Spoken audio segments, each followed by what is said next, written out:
that was a day that like broke my heart a little bit.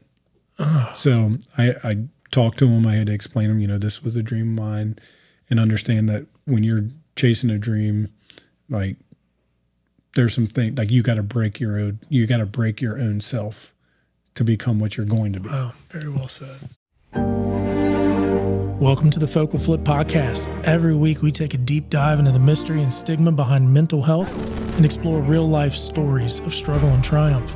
We aim to educate and encourage others as we bring together a diverse group of guests. From the streets to sanctuaries, classrooms to boardrooms, mental health does not discriminate, and neither do we. Prepare to laugh, prepare to cry, prepare to be changed. Let's get into it. All right. Hey, everybody. Welcome back to the FocalFlip Podcast. It's your boy Mike, rocking with season 2. I've got an amazing dude right here beside me whose name's been brought up numerous times in my episodes. Brenden Stowers. What's up, my man? What's up, my guy? I appreciate you having me, and I'm interested to hear who's been talking about me. I don't know. Well, me a lot. I got another one. I know my dad did. I know my dad brought me up. Yeah, your dad brought you up, but a lot of these folks brought you up. I think I probably brought you up more because on basketball stories. Gotcha. When I specifically the Team Crunk stories. Holy moly. That was the first time I watched you play all high school, buddy. I mean, I looked up to you. Shout out Team Crunk. Dude, shout out Crunk, boy. Will Adams is going to be episode number 1. Let's go. Yeah. Let's go. Yeah, so we did a Zoom from Texas, talking about autism, talking about Big Sur. Yeah. So Will's going to kick it off, but dude, my Team Crunk crew, man, you guys welcome me in. Let's go. But I always tell people the story. You know what? We'll just kick it off. We'll just kick the episode off with the story. Let's go. All right, you ready? Let's go. So Brenden was a dog in school. The Stowers just are in general great athletes, good human beings, right here at Independence, folks. So I wish I would have started to apply a lot of this skill stuff and this hard work ethic at a younger age. But I really started to develop as a basketball player when I was in college and graduating from college. Yeah. I also saw you play as you were graduating from college. Mm-hmm. I watched you play all the way through, but I also watched you play after college too. And you were still in college. And dude, you got better, and you continued to get better, like as you aged. Yeah. And you were good. But there was this one specific tournament that we were at in Ohio. We were getting our ass kicked. We were losing. You got pissed. You called the timeout, basically. Yelled at everybody and said, "You're going to take it over yourself." Yeah. And you did it. And so I hadn't been with you all that long, travel ball. I played with you guys center court of the rec all the time. Right. But that was different. And here's why it was different, bro. I love you as a person and I love your family. But that was the switch that I talk about with people that is different than others. And what I saw in that moment, you single-handedly brought us back. We were all role-playing, man. Yeah. But it was offensively and defensively. And it was a whole nother motor, a whole nother drive, a whole nother look from you. Yeah. And this is rec ball. Nobody ever seen this kind of stuff. And these guys we're playing with are good ball players. Yeah. So I remember exactly what you're talking about. Was it in Columbus or was it in Dayton? Yeah, it was in that city. I'm a Michigan fan, so I'm not going to say that. But I already broke a rule. So there was one motivation right there. And that's who we were playing, was their club team. So those big schools had club teams. So basically they tried out for their team and didn't make it, but they were a club team. And they were just talking even before we played them, dude, they were talking nonstop. And you know me, I'm quiet and I'm just letting it internalize, like, okay, guys, let's go. Take your shot, go score, lock down. And then it got to that point where dude was just mouthing off and I just lost it inside and then I just let it go. It was insane. Yeah, there was a lot of choice words in there too. So we'll cut that out. But it was more like, these dudes are talking so much, I ain't freaking losing to them. There ain't no way. I was like, I'm going to kill this kid because he's the one talking. And then that guy down there, and I know I should have, but I didn't. But I was like, I'm going to dunk on this kid. And I went down there and I just dropped it instead of dunking. You laid it in. And everyone and everyone was like, you should have dunked that. I was like, I went to points because we got to come back. I think we were down 5 right then with like 2 minutes. Yeah, and you do remember this specifically, I do. Don't you? I remember specifically. Dude, I can tell you what I was wearing. I can tell you exactly. I had them red, white, and blue Jordan shorts on. It was different. But I was just like, there's no way. And then they try to switch and put the bigger guy on me. And then I don't even remember what happened. I think I got an and one for 4-point play. And then we took the lead. And then they came down and their dude was like, give me the ball. And I think it might have been B. Smith that was guarding him. Brandon was playing. And I said, switch. And I was like, all right, this is my guy. Like, I want him. And, like, I don't credit myself in nothing, but, like, when I hear Kobe talk about Mamba mentality, I feel like a lot of players, and I'm going to sound old, in my generation had that without a title. Like, yeah. Because we are, like, when I have conversations with people that are older than me, we always talk about if you're going to be the best player or have the drive to be the best player, basketball's played on 2 ends of the court. Like, you can't just be the best offensive player and call yourself the best player while you're getting 30 points and giving up 20. Like, you can't, like, that's not a best player. Like, you got to be able to, and I say shut down the other team's best player. Yeah, clamps. Yep, you got to be able to do both. And we grew up that way with that mentality. Like, that was my dad. Like, you got to be able both ends of the floor. You got to do both. Like, you want to prove you're better than them, don't go out there and outscore him. You can have 10 points and outscore somebody if you're shutting them down. Yeah, it's true. Like, and it's that's always been kind of like my drive. Now, once I got to college, it was like offense. But yeah, I mean, I still had that. Like, I used to get embarrassed if somebody scored on me, period. Like, internally, I'd be like, man, I can't believe I gave up a bucket. Like, and then I have to go back at them. So, God, I love it.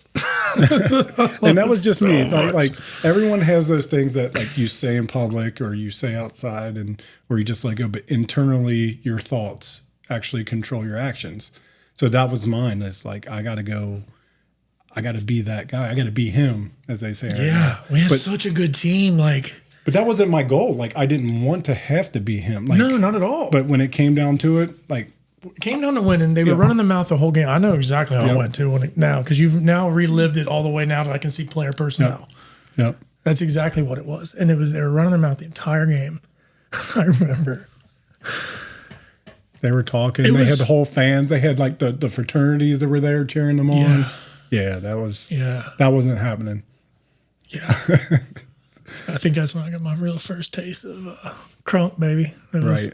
We were wrong. We had a good team too, dude. That final was great players. That final was, even though we lost that game, that final was awesome.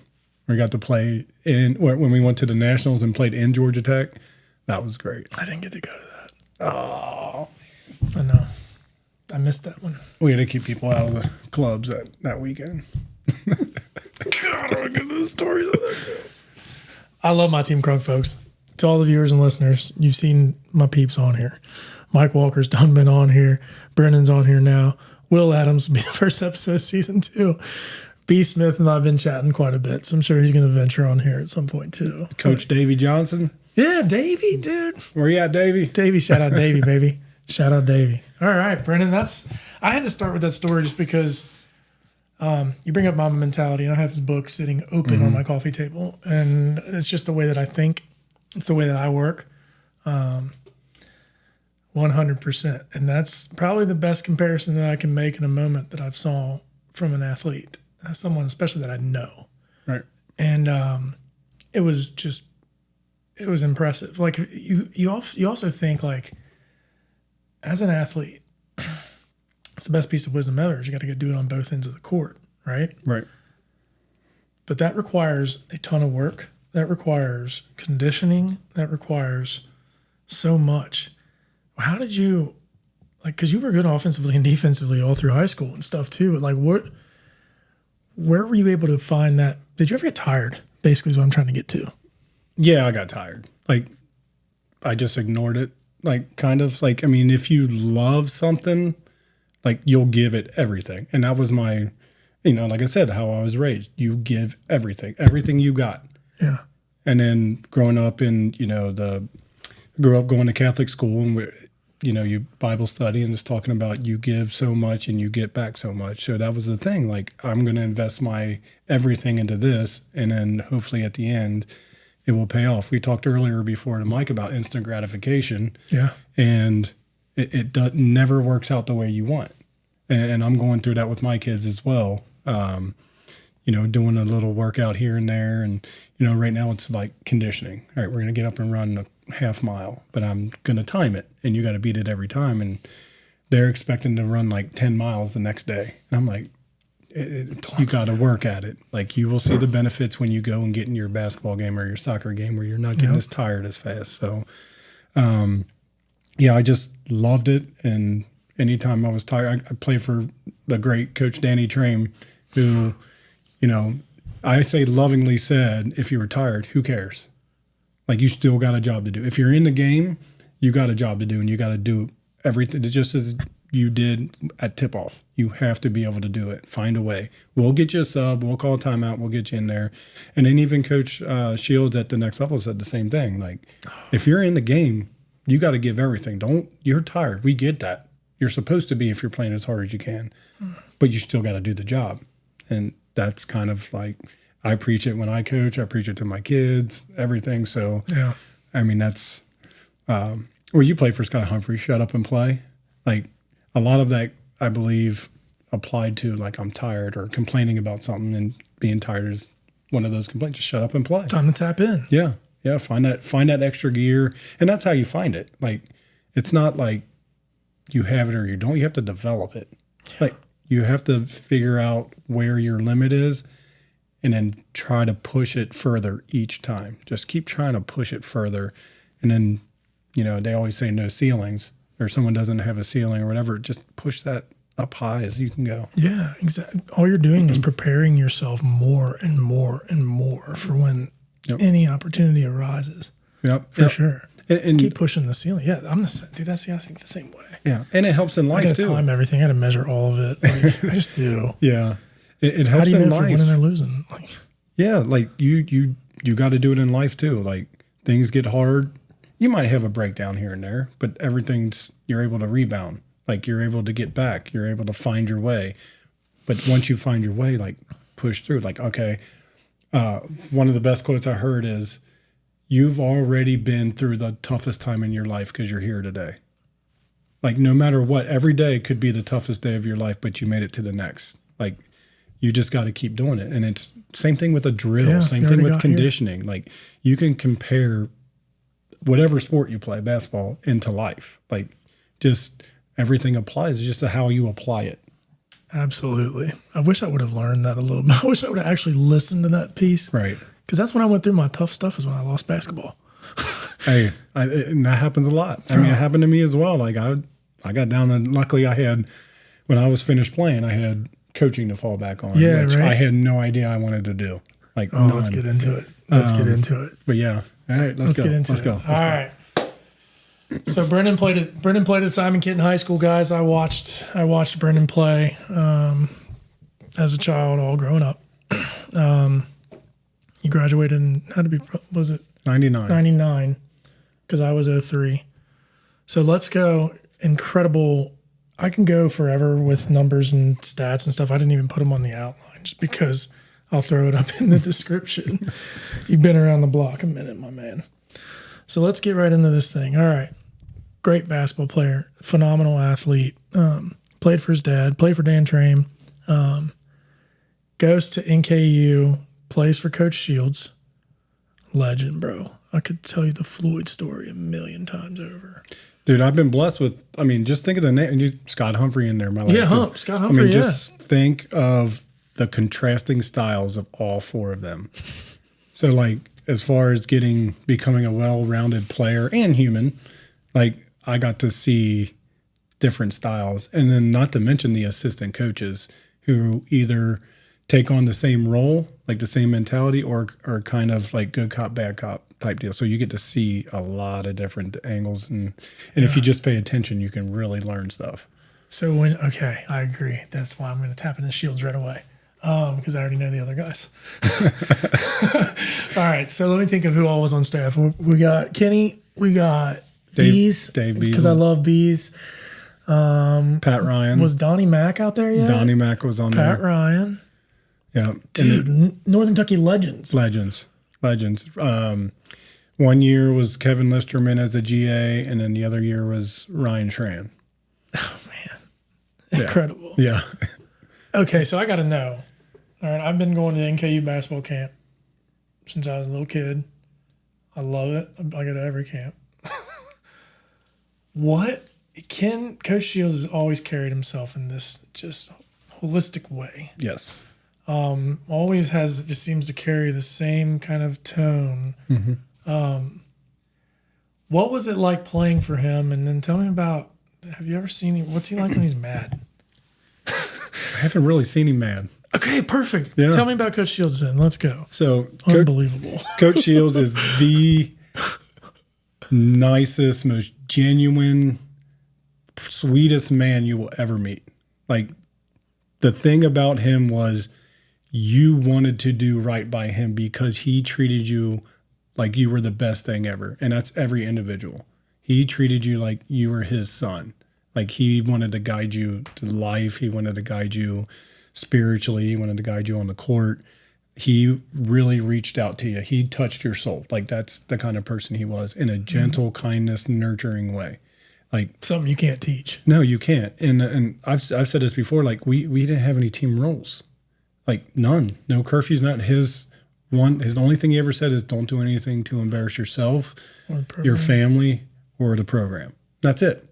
Like, just, now he knew everything. Like, he knew everything. Did he really? Yeah, he did. He knew everything. He's getting Shields, dude. It still pops up everywhere. Yeah, yeah.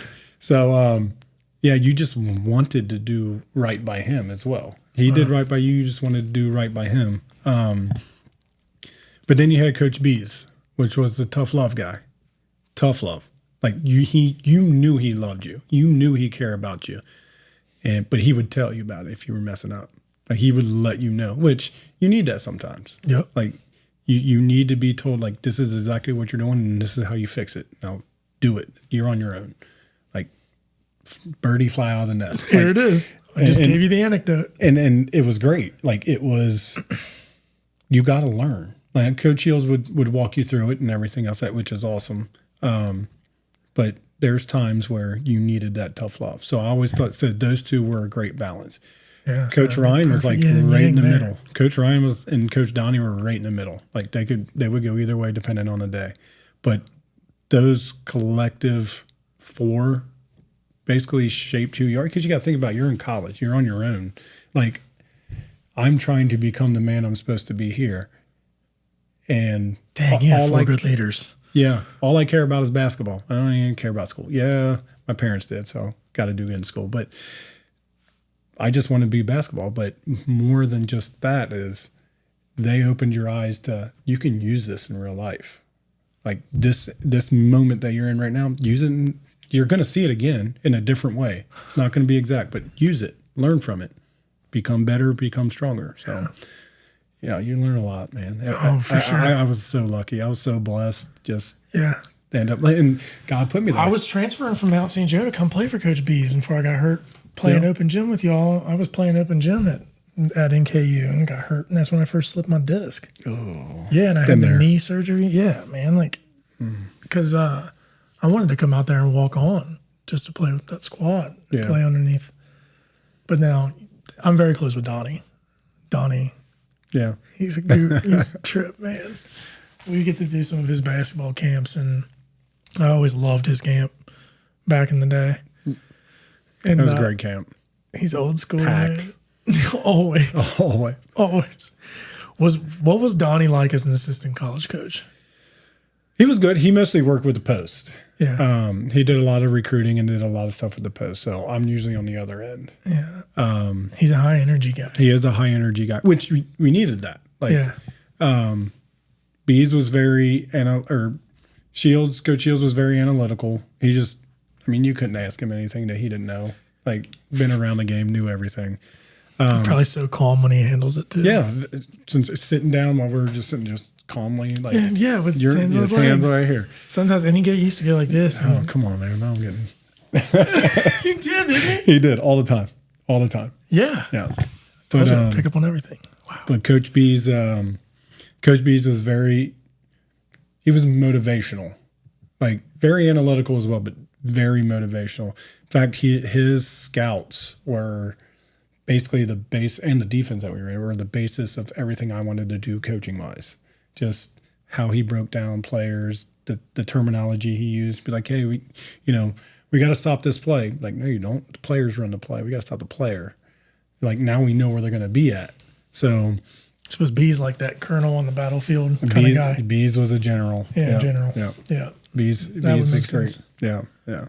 But yeah, Coach Donnie was mostly with the bigs. And we talked a lot. Like, hey, what do your bigs want to do? Like, we're going to screen and roll. We're going to screen and pop. Like that kind of stuff like that. But he would work with them all the time. So when we would do individual workouts, I don't think I missed anybody's. I was usually like around.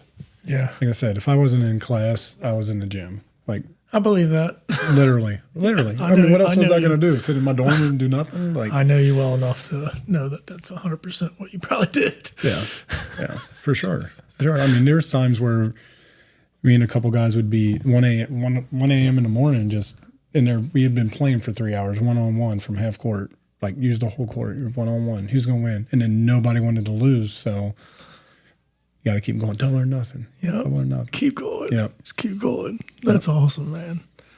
All right. So when did you graduate from NKU? 03. Okay. So you graduate from NKU in 2003. Where does Brenden Stowers go at that point? So I had a couple opportunities. And what does Brenden Stowers want to do? At that point, Yeah. I want to go to NBA.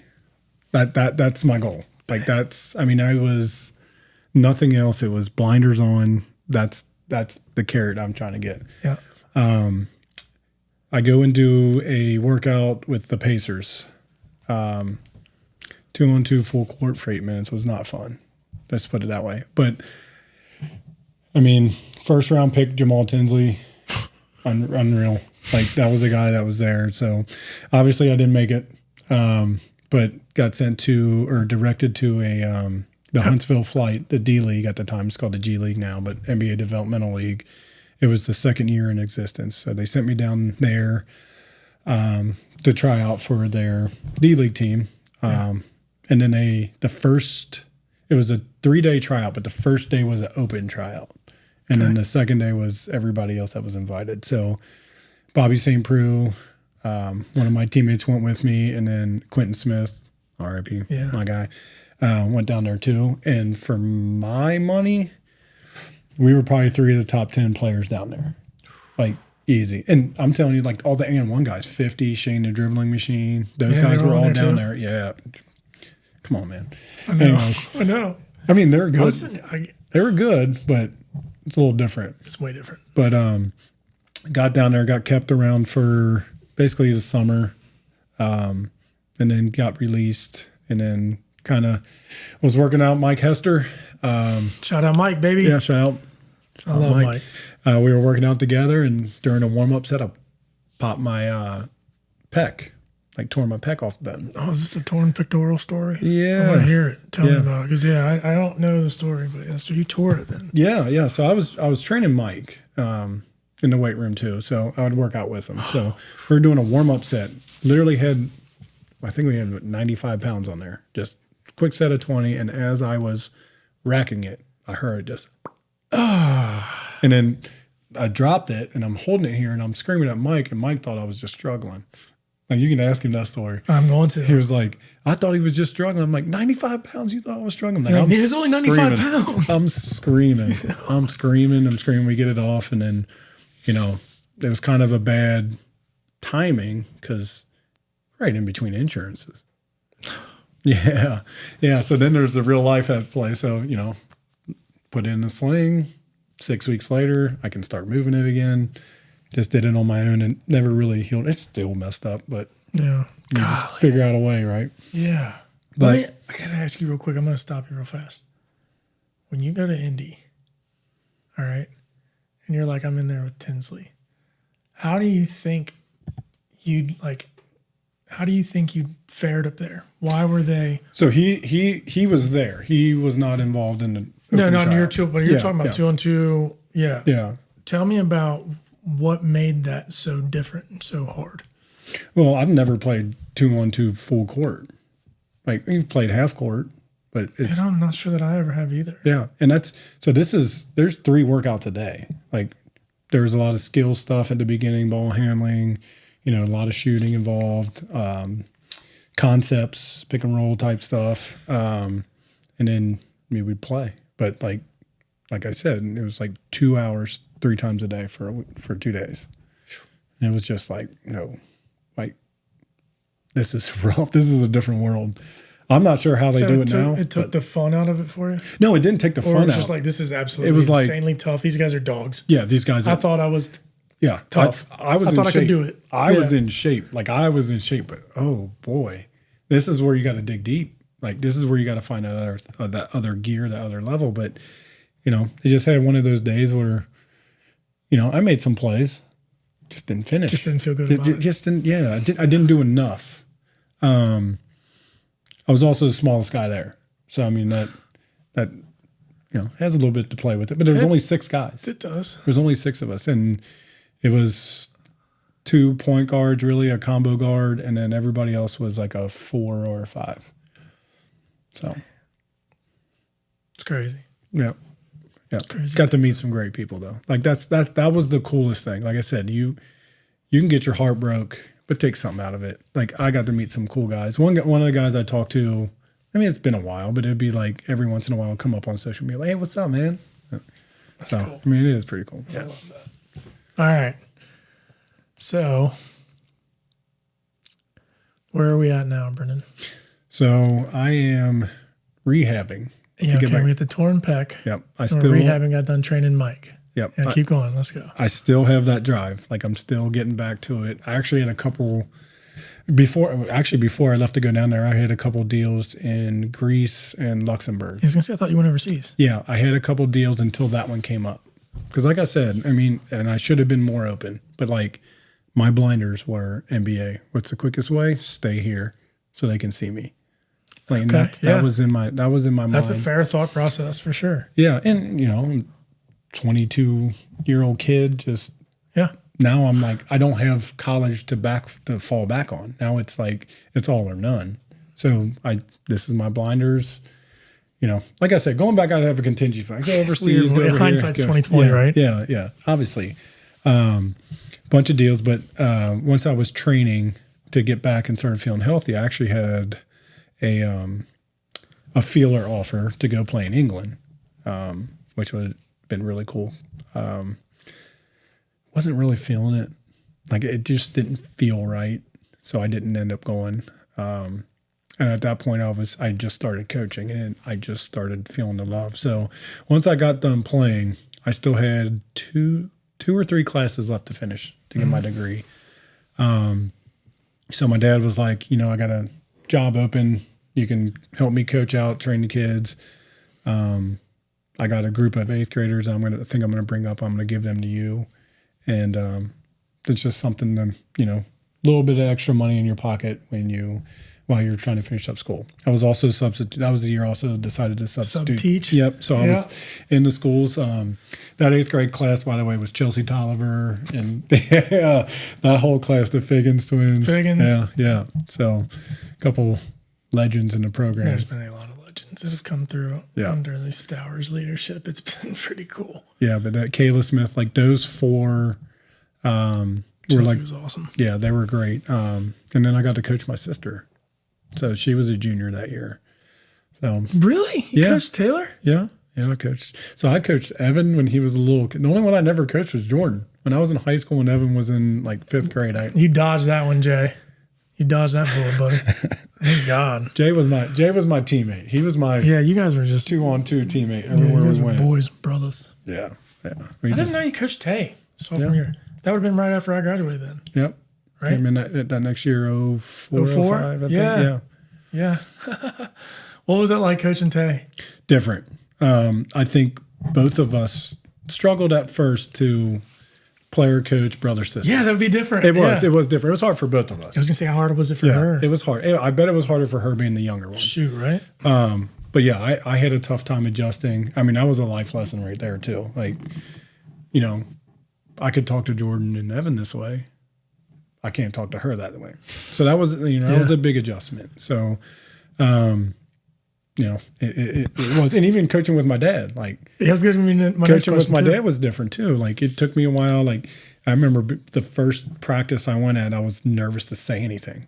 Like I really was. I was kind of like, do I say something like here or do I see something or no?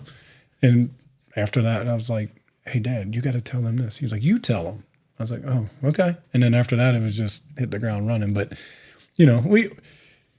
we wouldn't see eye to eye on everything, but there would always be a discussion about it. So his reasoning, my reasoning, he's the head coach, so it was his reasoning I won. At least you got to explain your reasoning, son. But I mean, that's part of learning too. 100%. That's part of learning. Like, how are you going to present it? Explain it to me. Yeah. Like, you got to be able to, and that's where I learned, like, okay, something can make sense in my head, but you're the one that needs to have it made sense to you. Like, I can understand it all I want, but that doesn't mean I can convey it. How do I get to a part where I can convey the message and have you understand fully what I'm saying? And that was the practice. That was the biggest practice of what we want, because no individual is the same. No team is the same. So you're going to have different things, different times. No opponent's the same. Yeah. So you got to say different things different times. So do you think you and your pops got along right from the rip when you started coaching? Yeah, we got along. We always, I mean, it's because you were more observant and you're from the beginning, kind of passive, and then. Yeah, but I mean, we disagreed a lot. Like, it wasn't always like, let's do this, do that. But that's the whole point. Like, challenging. I got challenged to become a better. I hope I did the same thing. Yeah. But I mean, like, it's that anything that you do or any feedback that you get is going to be a learning experience. So just take it for what it is. And like I said, I didn't know. I just had it for a job the first year. And then by the end of that first year, I was like, okay, I don't know if I want to play, but I think I want to do this. Yeah, man, I love coaching too, dude. It's fun. It's just fun. And then Coach Davis got me into the AAU side. So with Derek Smith All-Stars. So I got to coach a bunch of studs. Jeff Davis? Jeff Davis. Yeah. Dude, shout out Jeff Davis. What's up, my guy? What up, Coach? I know. Love him. God, I had so much fun with him at Transy one time. He's so fun to talk to. He is fun. Yeah, that's my guy. Blue team. Shout out Blue team. Absolutely.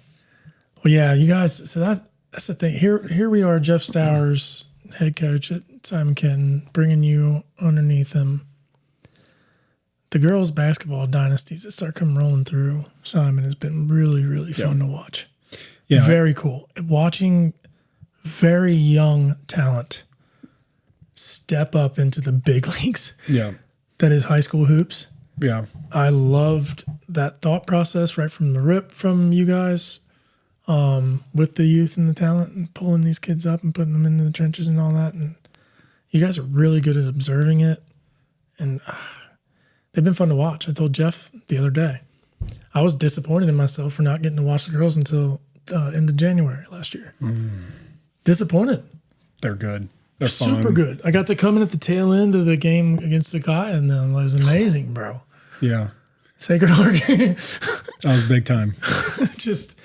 It's just cool to see that. I love watching like Brendley and all these these young ladies that are really talented. And I observe the game in every way. Yeah. I've coached boys.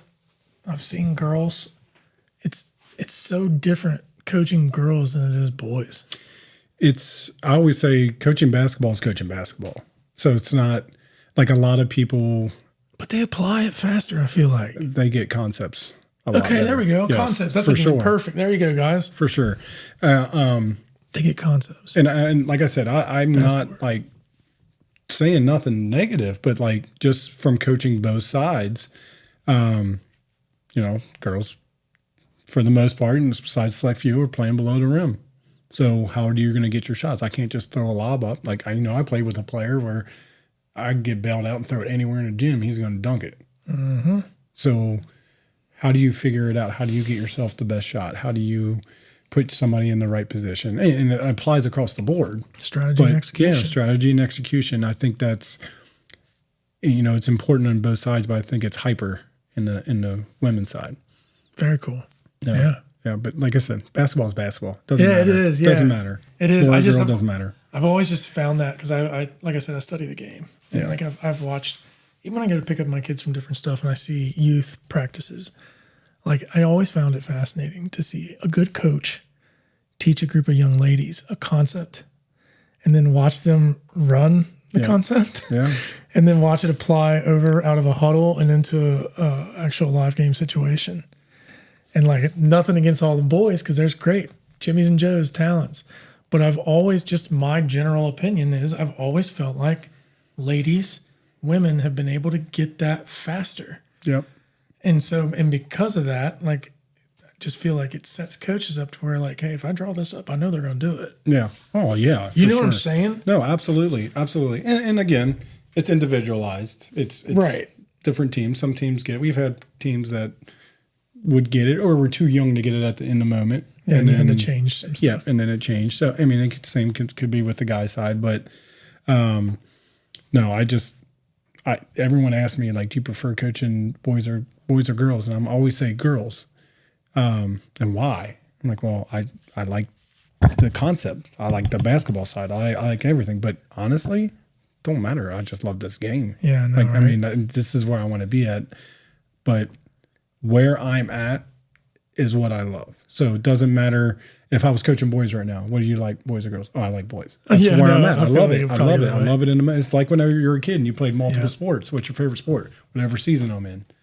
Like, that was my favorite sport. So it's the same way. Wherever I'm at. Do you like playing or coaching? Well, if I'm playing right now, I'm playing too. Enjoying playing. But I love coaching too. Yeah. So that's cool. That's a great answer. I asked that just because that's what everybody thinks. Right. And then people will they'll genuinely ask that. And there's a lot of folks that really just don't know. Yeah. And they really are the basketball community people. We all know. Yes. What it takes day in, day out. Yeah. High level. Right. And in the trenches. But I've always just found that to be fascinating because some of these girls, like coming through Northern Kentucky, they're so talented. Like, they're just so skilled at such a young age. And what I've been telling people is, you guys are missing the whole ball that these parents are investing in these kids, but look at how good the training's getting. Yeah. They're putting them in the right places to develop these kids. Yeah. And that's why you've got 7th and 8th graders ready to bang in a mindset and a mentality and a toughness that's different.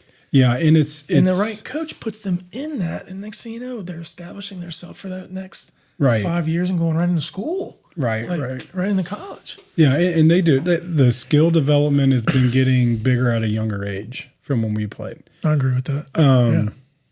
The ones that really take off are the ones that are able to apply it in game settings. Yeah, they need to play. So, and that's where I was getting to. They definitely need to play. There's got to be a healthy balance. All the time. That's all we did. That's all we did was play. Like, training, I mean, my training was me playing imaginary 3-on-3 in my driveway. Like, I would try to I saw Michael Jordan do a move. I saw Isaiah Thomas, Kenny Anderson, Rod Strick. I saw them do this move. And I'm like, oh, I got to learn that. It was, all right, pause the VHS. Yeah, I'm old. Run outside in the driveway. Let's see if I can do that. Okay, that one. Then let me go back in there and rewind it. Wow, dude, we are so similar. So, yeah, Same thing here. Just wanted to learn how to do it and just get really good at it. Now you got people that can show you, but now when and why do you do it? That's where you got to bingo. That's what you got to understand is the when and the why. Like, yeah, I can do this move, but why would I do it if I can just go in and finish? Or I can do this move and all right, now I got to make it my own. That's the other part is, and even when I was training for a while, it was, I want you to do this move or do this handle right here. And I'd be like, no, stop, like this. And then it got to the point where, like, you know what? Make it your own. Like, however you're comfortable with it, do it. Because you're still doing the move that I'm asking you to do. Just because you don't do it like me doesn't mean you're doing it wrong. Like, do what you have to do to feel comfortable. You're still doing exactly what needs to be done. Yeah, makes sense. So when I was once I got in there for a while and coaching and training and all that stuff like that, it was always, and you'll still hear me say it, I want you to do this, go finish, be creative, give me a creative finish. Like, give me something. And if you're trying something new and you don't quite have the footwork down or don't quite have the finish or the technique or the form, whatever, we can work on that later. But I also want to see your courage and bravery of trying something new. Yes. So that's awesome. Go be brave. That's awesome. Good stuff. All right. So here we go. The famous Jeff Stowers gets ready to retire. Right. From Simon Kenton High School. That was 5 years going. Huh? This might be my last year. He was Brett Favre it there for a while. Yeah. So Brenden Stowers takes the helm. Right from the rip, you guys go to state. Yep. Walk me through that season, bro. Walk me through, you're a Mamba Mentality guy. I mean, walk me through what that feeling is like to be able to succeed your father and then take a stab at your own program at your alma mater. Yeah. It was huge. I mean, obviously he was still on staff with me. Yeah, no. He was there. I got his side of the story already. Yeah. So yeah. But we had a very, very, very young team. And actually a team that I kind of bonded with early.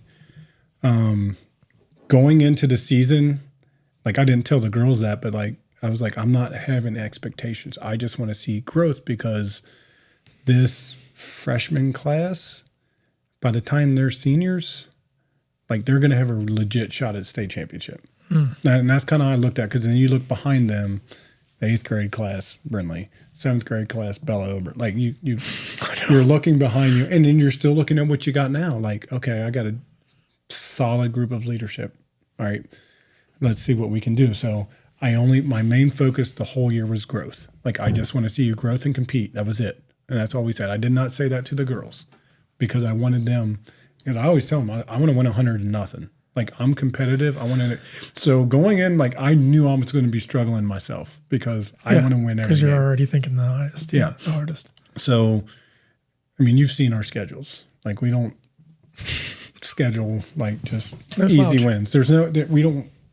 Besides the ones that we have to play, there's no easy wins. Like let's go play or in a tournament and whoever we get matched up with, like let's go get our head beat in a couple times so we can learn from it. Like stuff like that. So we trot out there with a starting 8th grader, 2 starting freshmen, or 3 starting freshmen and a starting senior.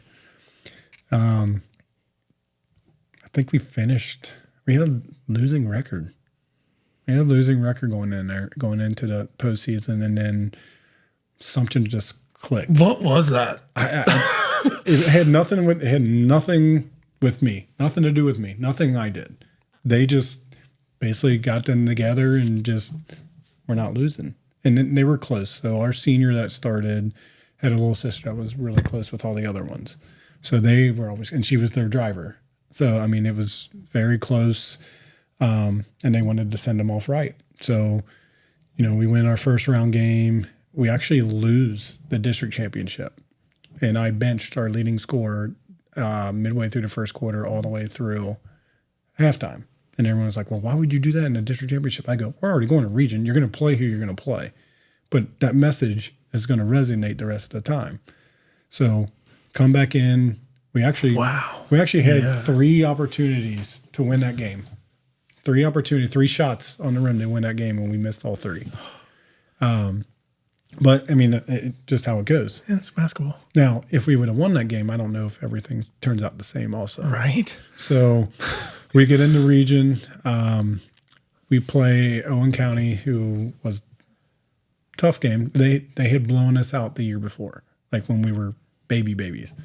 And our girls took that personally. Heck yeah, I was about to say. They took it extremely personally. I would have had a massive chip on my shoulder on that And one. it might have been our worst shooting night ever in my coaching career. Like 2 amped? Yeah, 2. I think we hit 2 threes and then we were in the 4th quarter. So, I mean, we were missing free throws. We were missing layups. Now, they were a good team. I'm not taking anything away from them. But we also didn't do our part. But we ended up winning. Like, win a close game. Plays South Oldham. So, my whole... anything to put a chip here. So, there's a lot of people talking. They got lucky to win. What do you think the first thing I put on the board? They got lucky to win. Okay. So we put that on the board. Material guy too. Yeah, and that's all I put. Motivation. I put lucky and circled it. I'm like, this is what they said. Lucky to win. All right, let's go. What do we got? We got South Oldham next. Really good team. Yeah, goosebumps. All right, be ready to run through a wall for you, man. Really good team.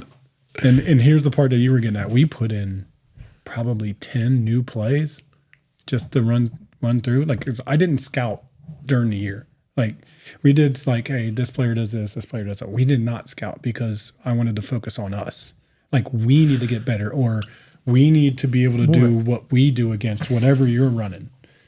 And then once we get to the postseason, like, yeah, we'll go. We'll scout now for you. We'll help you guys out a little. So we added a whole bunch of new stuff. That's so fascinating. I love that thought process. Yeah. And the mindset's great. Yeah, it's the same thing. My dad, he probably said it on here, like, you have 30 scrimmages throughout the year because they don't matter because you start 0-0 when it comes to postseason. You can go 0 for 30 and win state title. So that's the beauty of it. Let's go learn. So that's the other part of growth. I wanted to see the growth, but we get to South Oldham. We're playing decent. They're really good. I think they got up 14 on us. We came back and made it close to I think we got within 3 to start the fourth. Then we ran one play the entire fourth quarter, and it just worked. Why change it? It just worked. Well, it was crazy because there was like 4 options off of it. Could they not guard it? Well, it got kind of lost. Because you ran 4 options off of it. We ran 4 options, so we hit each of the 4 in order. In order. And then we got a steal out of bounds once we scored. And, I was a end line to end line, like we're in your face. Yeah. So I would be the same. Also, when it comes down to that last half of the fourth quarter, they're wearing down. We've played 10 to 12 girls. We're still fresh. So, and I used to tell the teams, like, we got to be the most in shape team because we'll play a really like good team. We could be, I always say, give or take 8 points at halftime, but look at the score midway through the fourth quarter and you'll see where your conditioning paid off. Man, I'm going to interrupt you. Yes, I agree with you. We've said this enough. It is so important is the conditioning. You are not going to see it in the short term. Nope. All you kids, adults, everybody, you're not going to see any of that in the short term. So that's what I've been talking about in my other episodes. When we're full court pressing and those teams that can go all game long, it's because they're conditioning that much harder each individual day and stacking those days together. You can't see it now, but when you're kicking ass at the end of a season or a game and you're still pressing in the fourth quarter and your kids ain't tired, that becomes the reputation of a program and of a team. That is the mindset, and that's what you want everybody to know that you're going to bring. Yeah, and it's havoc. They knew night in, night out. Yeah, you knew it was coming. Like, we're going to be in your face. And then we had 4 different presses. So it just, and they were random. You just kept throwing stuff out. They were random. Like, it'd be like, okay, I feel like running this press. And the girls would just get in it. And they loved it too. Because you would just see their face. I bet, bro. You talk about being a dog. I mean, their face was just, sorry, like Brindley guarding the ball full court. Like, you're not beating her. Anna Kelch coming over. You're not throwing a pass. Haley Webb in the back, like, don't throw over the top because I got this. So we were ready to go. But, we ended up finishing that game out, and then we got swept by Grant County that year. So we get to play them in the regional final. I didn't say a word. I did not have to say anything. Like, we lost to them twice on games that we, like, I know they won. Like, they did enough to win. Like, I'm not taking anything away from that. So I'm not. But we also didn't handle our business. We didn't do what we were supposed to do. And that's part of the game. That's part of why we lost. Yeah. So it was like, I'm not even asking you to play a perfect game. I'm just asking you to do your job. And that was really it. I walk in the pregame, and I just wrote 8th region champs and then walked out. And then the girls came on, and all I heard, as soon as I walked out and I heard the door, I heard, yeah. That gets you fired up, bro. I walked out and I was like, yeah, I don't think we got to do much. Yeah, dude, there's no better feeling when your team starts responding. Yeah, and then that's awesome. We you gave me chills finished everywhere, the job. Dude, I love basketball stories. Yeah. This is awesome. Well, what killed us was, like, I really didn't want to say anything at all. Like, I didn't want to do scout. Like, we didn't scout. Like, we didn't scout during the year. I scouted them for district a little bit. I did not do anything for the regional final. Nothing. Like, here's the same one from the first game. This is it. Yeah. I'm not going to say anything. If you don't know this, that means you didn't read it the first time. So we had the bad windstorms. What if they just change the names? You can still see the formation and start to see the set and call it out. Yeah. Just do what we do, and it doesn't matter what they do. Like, we're prepared. We're prepared. Like, we've put you in enough positions to see everything. Yeah. And we've played enough teams that we've seen everything. Yeah. So you should know how to handle it. Yeah, the faces change, but the concept doesn't. Yeah. So we had the windstorm, a really bad windstorm, so everything got pushed back a day too. So instead of having a day between the final, we had to go back to back. So it was like, we beat South Oldham. All right, we got to wake up in the morning and like watch film or get some shots. Like, I'm going to get you guys out of bed. Like, let's get out of bed and just get our blood flowing, get moving. And then as soon as we got down there, I was like, I got a good feeling about today. Like, I don't have to do a thing. Isn't it weird when your soul tells you something? It does. It does. It does. It's just like, man, like, they don't even need me here. and you know me, I just knew they were covering themselves. I'm not calling timeout anyway because I want you to wear down. I mean, there was games where we were down 18-2. I'm like, no. You know, saving all the time. Referees looking at me. I'm like, no, this is all part of it. Like, yeah, they're all energetic right now. That's fine. There's two parts of it. They're all energetic. That's why they're beating our press. But here soon, it's going to turn. Like, we're going to go on a little run. Game of runs, they're going to start feeling it. Then we're going to just put that clamp down. The other part is, and this is the competitor in me. I don't want to call a timeout and watch your bench and cheering section go crazy. That was like, when I was a player and my coaches used to call a timeout, I would look over there just upset. But I don't want to watch them go. You are going to be in a position where I don't have timeouts and you have to figure this out. Let's figure it out right now. That's awesome. Yeah. That's you know, they always say Michael Jordan had a petty side. So do I. Like, I don't want to see you guys, just jumping up and down screaming. Well, I think there's okay with being petty. That's what creates measurements and stuff too. So like, it helps you measure stuff. But same, like, I always felt that way. I've been screwed over a lot in life, so I'm be a little petty sometimes. Yeah, the new age call it trolling things. I'm still petty. Gotcha. I'll troll, be petty. I never forget anything. Right. Not one thing. Right. But no, girls go out there, cut the nets down. I turn around, I see my wife in the back, and I was just like, I didn't do anything. But we got up pretty big. What an amazing feeling. Man. Yeah. That's just dope. That's actually one of the coolest stories ever, that you won that title, and it was Grant. You knew they had the chip on the shoulder already. Mm-hmm. You didn't have to do it. They brought the whole county down. Gave them the scouting report from the old previously. Yeah. No, and so like, I don't say that like. No, but I just think it's cool because it shows if you own your stuff. Yes, exactly. And what you're saying, you're explaining it perfectly. What you're saying is by owning this, and it's a part of that process, man. Yeah, this is what you got to do. It's on you to perform what you're supposed to do. Dude, that's it. You create those. You coaching that way alone and letting those ladies do that was massive for them. Yeah, and then it also showed them what they can do. Yeah, and they can figure stuff out. Player led. That's what I wanted. And you get to player led, you're in good shape. Yeah. Just to be real, like, no matter what the record is, but when you get to where it can be player led and they're arms of the staff of the head coach, yes, you can really do your job. So when I was at the Final Four with Xavier, I snuck in to watch UConn practice, like just their open practice. All the coaches are doing radio, like, or TV shows and everything else, and I'm like looking down there, like, there's no coach. These girls are drenched, sweating. 40-minute workout, just drenched, going hard, yelling, talking, communicating, whatever. And I'm like, there's no coach down there. Like, you keep talking, go harder, keep talking. No, they are doing it. So ever since I saw that, I'm like, that's what I want to do. That's the goal. That's what I want to do. Like, I want to be a lazy coach. I want to have to do nothing. You think I'd been like that? I want to be a lazy coach where I don't have to. It's not lazy, but it's like I don't have applying it. Yeah, I don't have to do anything because they're already doing it. But that's what develops and shapes them as leaders and winners and the victors in life. They're shaping themselves too. And now I'm excited to keep track of them because they're seniors. That freshman class is seniors. Yeah, they are. Junior. Oh man, I'm excited because I like that was my feeling. My goal going in their senior year, they got a legit shot. Now they've had a legit shot the last couple of years too, but they got a legit shot. Got a good shot. And I got some young kids that weren't quite ready to help yet developmentally, and I think they've kind of flipped that switch. So now they're deeper too. It's gonna be fun to watch them. Yeah. It's gonna be fun to watch them. They're gonna be fun. This is a great story. I love this. I appreciate you taking the time to walk me through all this patiently too. Yeah. I forgot about video coordination and all that with Xavier. Yeah.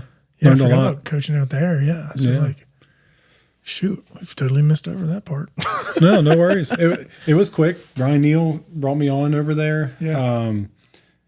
And I got to learn not just the video coordinating side and breaking down film, but there was a lot of different coaches on that staff that had a speciality that I would just kind of pick at. Like I was like that annoying kid that like, why'd you do this? Or what's this for? That's why you're going to be successful, Or what were you going to Brenden. do this? And then, you get those scoffs every once in a while like, man, didn't you ask me this already? Yeah, but explain it to me again. Yeah, see? So, But that's why you're going to be successful. I got to know the why. yeah, ask I'm a the same question. way. How do you do this? Why? Ask a question. Like they can be annoyed. They'll get over it. The knowledge that you get from that is going to just carry on with you. Bang, you nailed that. Well done, my friend. All right, so here we go. Let's go into this next piece. That's going to bring us up to our current day. All right. Okay, and then we're going to give us a couple shout outs to the family because I'm going to bring this whole thing full circle for you all. NKU comes calling, man. Mm-hmm. You just take over the program. Success. I want to watch them all the way through to their senior year, And then Coach Hands Yep. takes the head coaching position at NKU. Contacts you. Yes. You throw for it. Yes. Where is your emotions and feelings at this time?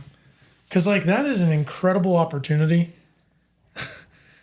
And then there's this emotional stronghold Right. that is here in Independence, Kentucky. Yeah. What was this whole process like? It was tough because I'm in the school too, right? Teaching. So I forgot about that too. yeah. So Duh. I mean, we got upset in the regional tournament. Like we were, I would say a little bit more. We had a game. You know what I mean? We had a game, and we just couldn't get ourselves out of it. I couldn't get them out of it. They couldn't get themselves out of it. I mean, they happen. It does. So we were all kind of like in our feels there for a minute.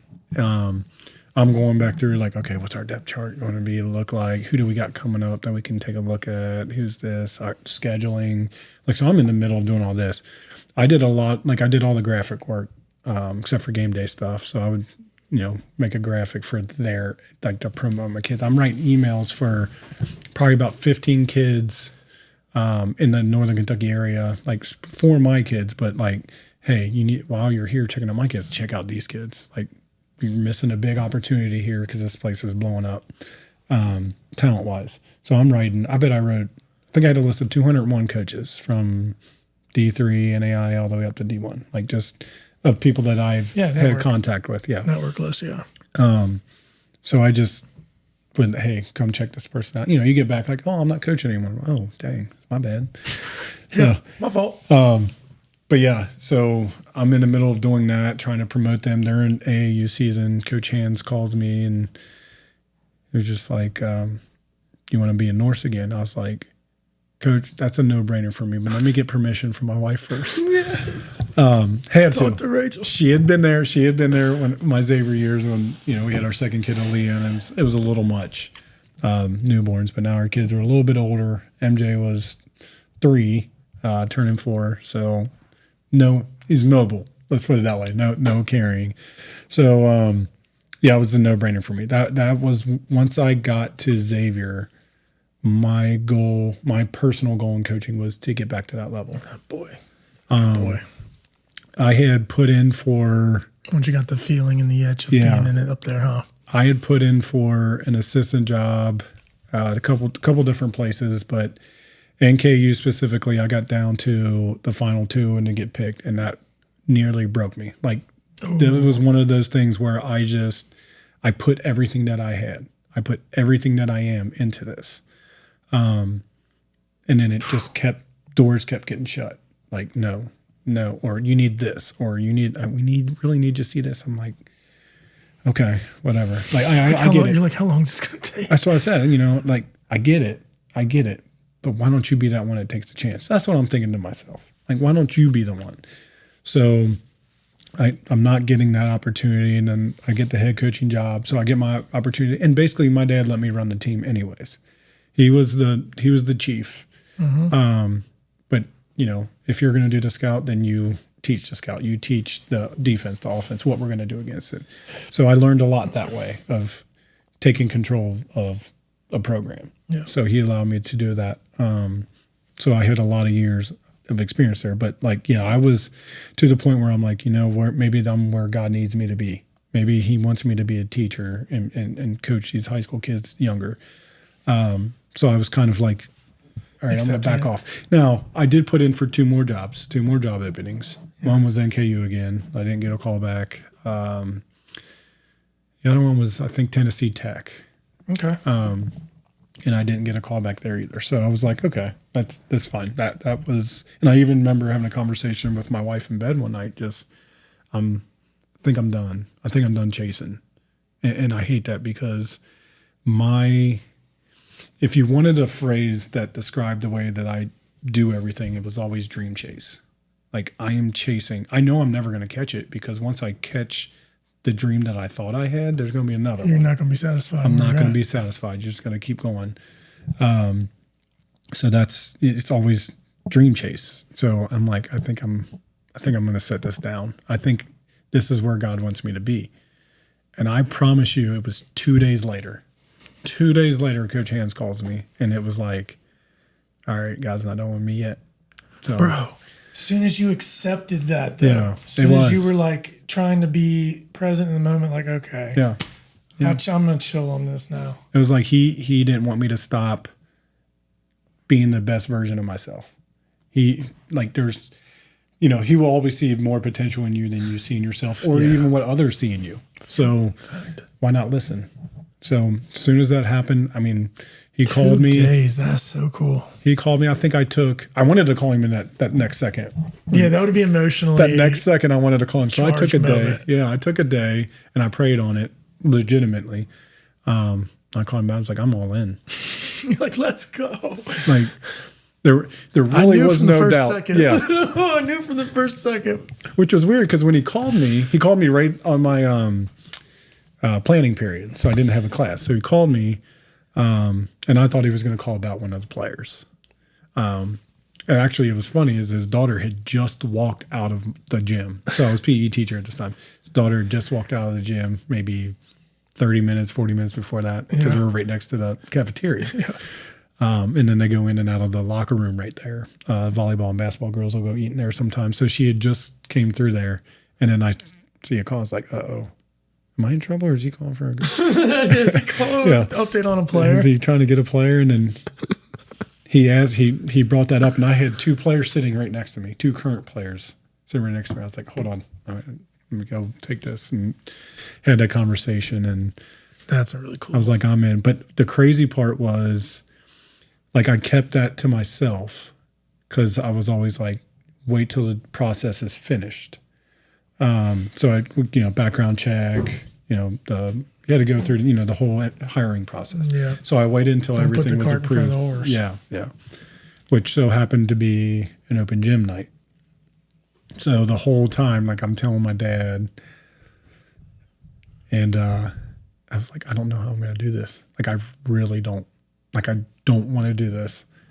So after open gym workout, like, I let them enjoy it. The funniest part is and Haley took about 40 pictures on my phone while I was working them out with MJ, just 40 pictures. So I keep all 40 of them are still in rotation. I keep them there because that was a day that, like, broke my heart a little bit. So I talked to him. I had to explain to him, this was a dream of mine, and understand that when you're chasing a dream, like, there's some things, like, you got to break your own self to become what you're going to be. Wow, very well said. So That's a very true statement. So that was hard.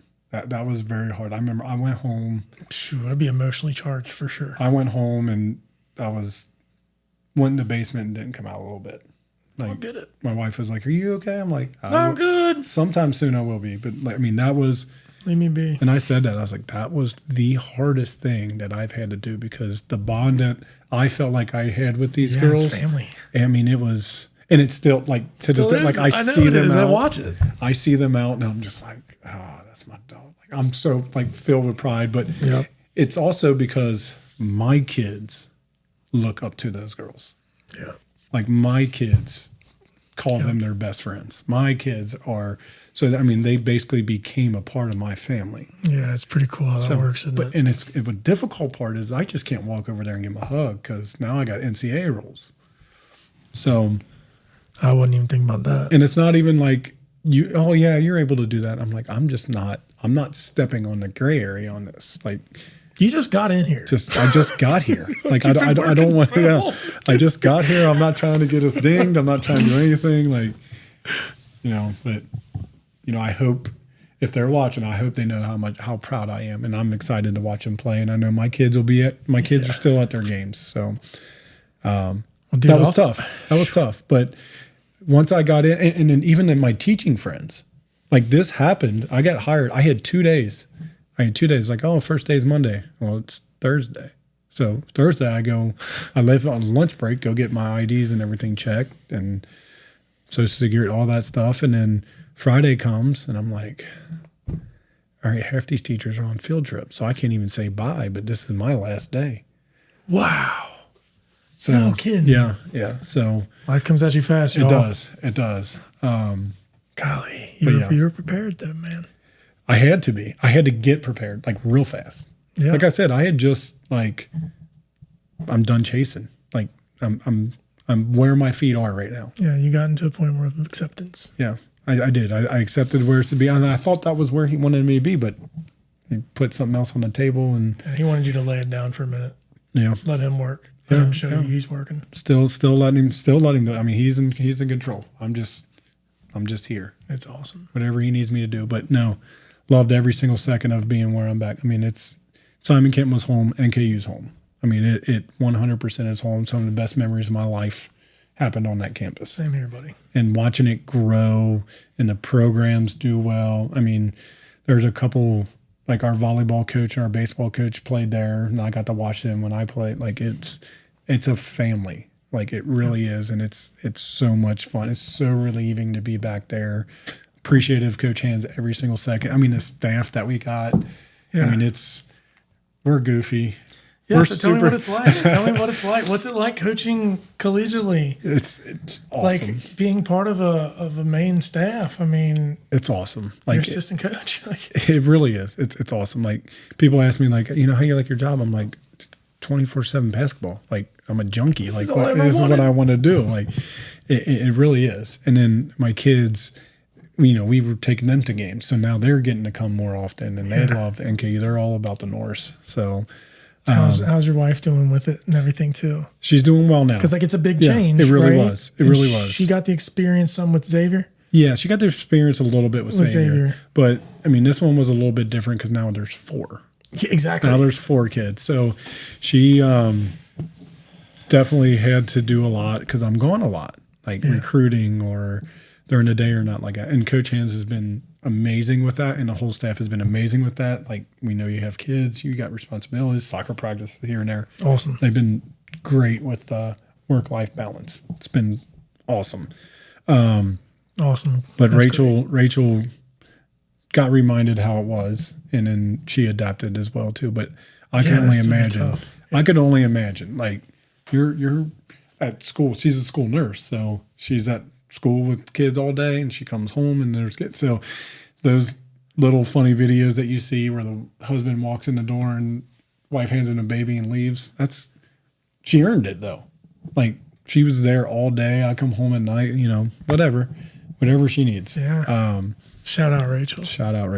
That's awesome. Real superhero, the whole story. But no, like 4 kiddos too. Yeah. Getting to travel, and do a lot of stuff and just see, like, we played at UK this year. They're like getting to see like their facilities. Amazing. It really is. It's nice. You're a nerd like me. We just nerding out on all our equipment facilities, just loving it. And I love what they did, but I mean, ours is the best.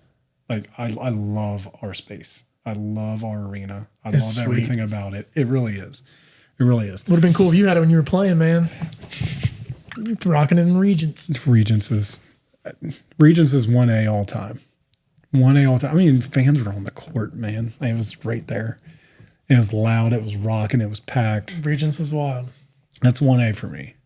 It will always be 1A. But no, I mean, that's what we're trying to do now. Is we want to build up that fan base, put a product out there that people want to come watch and enjoy watch. And I think we're doing that right now. I don't think that I actually know that's what we're doing. But we'll see when the ball tips. So, you know, I encourage people to come out and watch us, come out and you know, Coach Winslow set such a high bar. You know, we're trying to restore that as far as we are going to, whatever happens, you know, you're going to watch a game. You know who you're playing. Like the other team, you know, you played against us. Dude, like you coaching alone and me being in this area and me being an NKU grad and me knowing the lady athletes that are in this area. Yeah. I think it's going to be, I don't know. That's the goal. I feel it being vibrant. That's the goal. There's just women's basketball in high school right here in this market alone is solid. It is really good. Really good. Yeah. And so I'm excited to see NKU capitalize from some of that stuff too. Yeah. So this needs to be a plug where we need to get everybody out to some games. Like, come enjoy yourself. Enjoy the atmosphere. I mean, it really is. Like, let's do it. You've seen the arena. The arena's great. Hey, I went to a couple games a couple years back. Yeah. I took the kids. Keep them coming. Yeah. And then are you guys going to do any of the those events that they do with like the schools? Yeah. But you can come anytime. Just call me. The coolest thing that I thought was kid game? Yes. Yeah. Yes. But like I thought that was the neatest thing ever. Yeah. But I don't know. See, now you got me thinking about always getting everybody to games now. Now you're going to have me all gung-ho into this sucker. Hey, our players return this week, so dude, that's exciting, man. We're ready to go, and it's, you know, year 2 for us, so we're still learning our team. We know what we want to do, so we're still learning each other. We're still figuring everything out. Like I said before, you're never going to have everything figured out, but as long as you're prepared to learn it and adjust and adapt to it, you'll be all right. Yeah, absolutely. Yeah. Well, Brenden, I love you, man. I appreciate you coming out today, man. Appreciate you for having me. Yeah, it's been a great conversation. We've been going for an hour and 15 minutes. Man. Let's go. Doesn't feel like dude. that. Just going right out and hanging out in the basement, man. That's it. All right. Well, if you guys, like Brenden said, go to NKU's website, get some tickets to the ladies' games this year. I'm going to go for sure. I love Brenden, but the basketball is actually really good. And the arena is amazing. Oh, can I see the locker room sometime? Yeah. I want to see the locker rooms. Yeah. Because I've seen like pictures and stuff, and I'm like, man, NKU actually nailed that right when they. Oh yeah, they did. They crushed it with the facility. They did. It looks great. Yeah, that would be cool. I would love to come check that out. And however I can support the program, man, I will. Like I said, I'm a graduate from there. At some point, I gotta start giving back too. Yeah. I might as well just get it with some season tickets or something. Let's do it. Seriously. Just pull that trigger sometimes, man. I know, right? Just let it go. That would be kind of fun. Get season tickets. Come on out. All right. Every home game. Let's go. I know. Seriously, we want to do that. All right, you guys. We're going to be checking out a lot of NKU women's games. Brenden has been super, super busy. I appreciate you taking the time to meet with me. We've been trying to make it work for a while. He's so busy. I mean, you get it with all the kids and everything. So thanks for taking. He only had 2 days off, and he fit me in there. So I appreciate that. Yep. So I always think very highly of you. Appreciate you. Yeah. I'll always steal a lot of your mindset in the way I watched you play. Appreciate and that. Now it's going to be fun to watch you coach too. Because I watched you a little bit coaching girls, but not a ton. It was more just watching the game. Right. But now I see things differently from a different lens. Yeah. You know, from a coaching lens, from a strategic lens, right. From how you carry yourself, how you handle this kid. You know, it's just I see things differently, holistically now. And I didn't even think about that stuff or labeling that when I was younger. It's like only when I look back and I'm like, oh, Like, yeah. Get it? Mamba Mentality? Yeah, that existed. That was there. Oh, 100%. But I love the fact that he put the label on it because now everybody knows what that is. Yeah, there's no victim cards. Whatever you got. Yep. You got to have the mentality and be a warrior with it. It's just owning what you do have and running with it. Exactly. Simple as that. You take plays off. Don't be afraid when you get beat later. Yeah. Don't cut corners. I mean, don't be surprised when you get beat later. That's what I mean. Don't be surprised. Yeah. Like, you cut corners. That's what happens. Yeah. Other people are out there doing the work. Yep.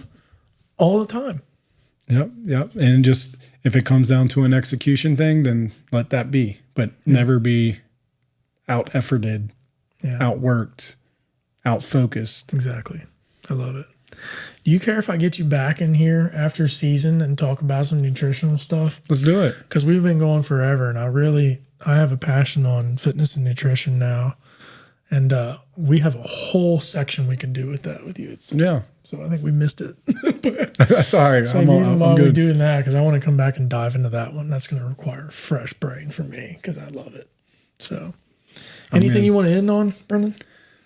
No. I appreciate you having me. And you know, if our job is always to help at least one person or the next person, and, you know, just give back or pay for whatever you want to call it. Yeah. But hopefully somebody like you doing what you're doing can take something from anybody's interviews that you've been doing and just apply it to their life to make their life 1% better. Just keep doing what you're doing, my man. I appreciate it, man. That's the goal. Sir. That's the goal. It's just to make everybody's life better. Give them a different lens. Let them look at it differently. Yeah. So I appreciate it, bro. All right, you guys, head to the website, FocalFlip.com. Check us out on Instagram, Facebook, Amazon Music, Spotify, YouTube, Apple. We're going to be rolling this season and many more seasons to come. Brenden, love you, bro. Love you back. All right. Appreciate you. See y'all. We're out. So guys, you should like and subscribe and like hit that Okay, I can't get it. okay. I'm not used to this. Hey guys, subscribe to my dad's video and just like the bell.